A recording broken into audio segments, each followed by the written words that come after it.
Ilang araw, ito po ang mga ingredients natin para sa ginasang tofu, sprout na munggo, bagu beans, pinirito na natin yung tofu at hiniwa na natin. Salt and pepper, patis, bawang, sibuyas, at red bell pepper. At chicken cube, atay ng manok, at laman ng manok. Ngayon, magluluto na po tayo. Ngayon, magluluto na tayo ng ginasang munggo with tofu. Ngayon, kailangan natin maglagay ng mantika. Tansyahan din ang paglagay ng mantika. Napainitan natin yung mismo kalderong lalagyan natin. Ang sani, hindi ko kumalik. Kahit lang. At ito, ilalagay na natin.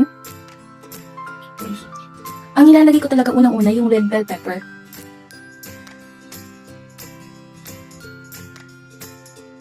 Para mas lumabas yung lasa at saka yung katas niya. Ginamit natin dito, 2 red bell pepper.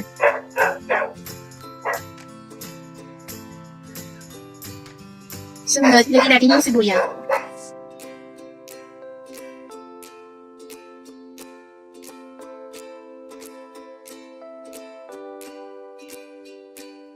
Kung napapansin natin, parang kulang yung mantika, dadagdagan natin ng konti.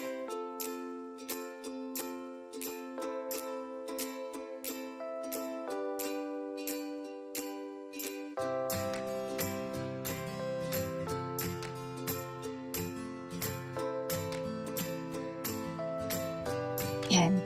Maamoy yung bango ng red bell pepper. Ngayon, ilagay natin ang bawang.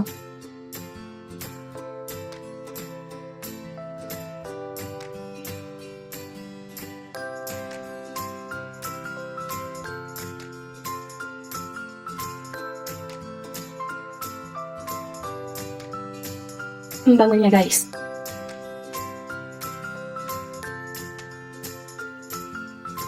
Lalakasan natin ng konti yung apoy.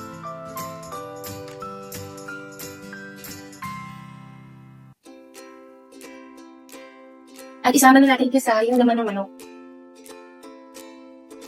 Yung mga mabubuto. Yan. Mas malasa.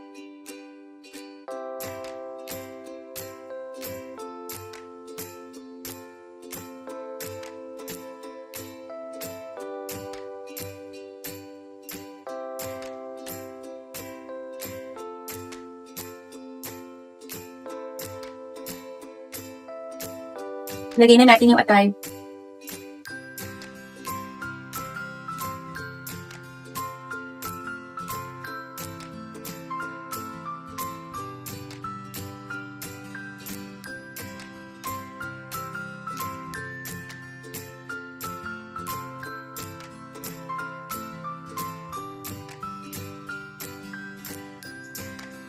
Yan.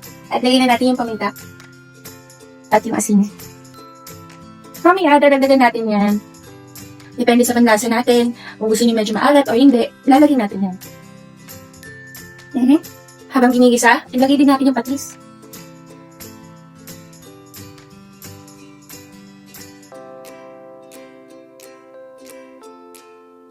Haluin natin.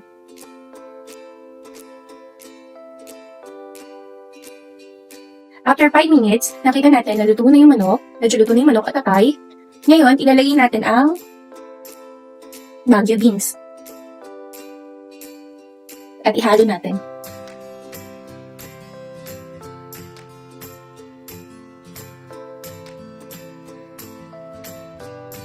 At ilagay na natin ang sprout.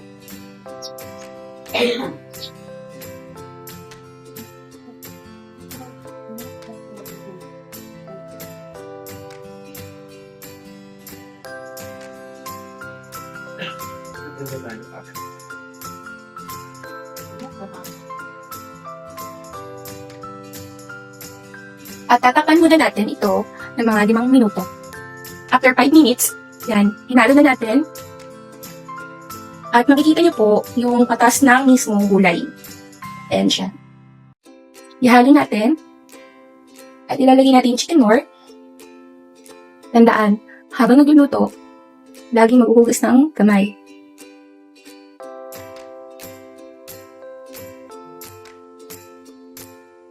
Yan, lagi tayong maghuhugas ng kamay. Yan, ilagay na natin.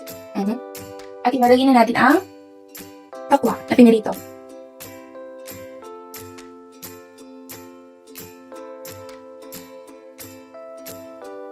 At ihalo lang natin. Napakabilis lang itong maluto.